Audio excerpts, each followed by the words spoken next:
ప్రస్తుతం డిబేట్ లో జాయిన్ అవుతున్నారు వైఎస్ఆర్ కాంగ్రెస్ పార్టీ అధికార ప్రతినిధి కొండా రాజు గారు. అలాగే ఫోన్ లైన్ లో ఉన్నారు వైఎస్ఆర్ కాంగ్రెస్ తెలుగుదేశం పార్టీ జాతీయ అధికార ప్రతినిధి జ్యోత్స్న గారు.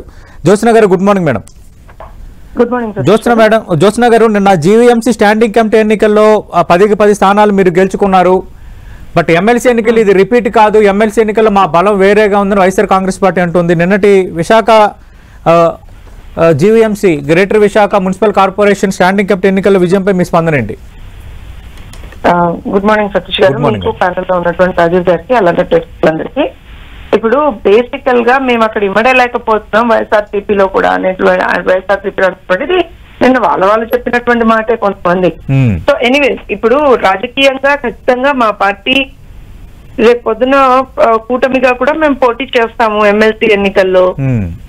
there's nothing wrong in giving it a try అండి. రాజకీయంగా అది మాకు ఉన్నటువంటి హక్కు, ప్రజాస్వామ్యంగా మాకు వచ్చినటువంటి హక్కు అది. సో ఖచ్చితంగా పోటీ చేయడంలో తప్పేం కనపడట్లేదు నాకు. సరే, వాళ్ళు ఎందుకు భయపడుతున్నారు అని అంటే, వాళ్ళు ఇప్పటి వరకు కూడా ఏ రకమైనటువంటి ఒక మొనోపలీలో ఉన్నారు అనేటువంటిది మనందరం చూసాం కదా సతీష్ గారు.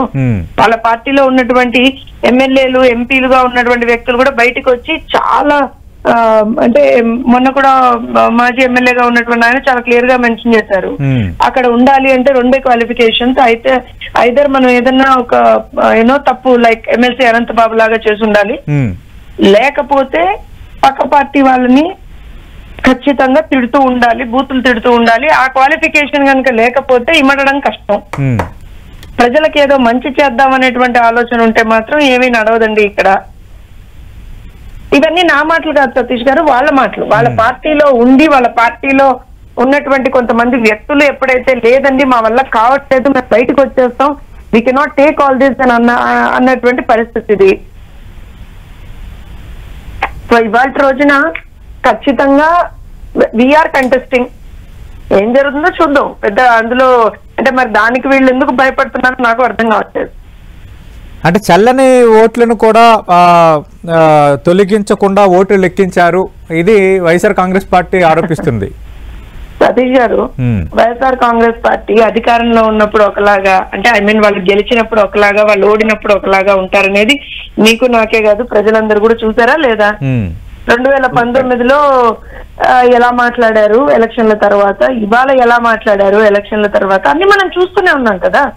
So I think you don't have to give much importance to them, because వాళ్ళు ఏదో పాపం ఫ్రస్ట్రేషన్ లో, డిప్రెషన్ లో ఉన్నారు.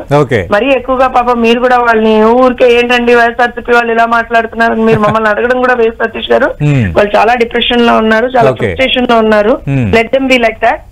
మేము ఒకటి చెప్తున్నాను, మిగతా పరిస్థితి ఎలా ఉన్నా విశాఖపట్నంలో త్వరలో జరగబోతున్న స్థానిక సంస్థల ఎమ్మెల్సీ ఎన్నిక అనేది మీ రెండు పార్టీల మధ్య కేంద్రీకృతమైంది.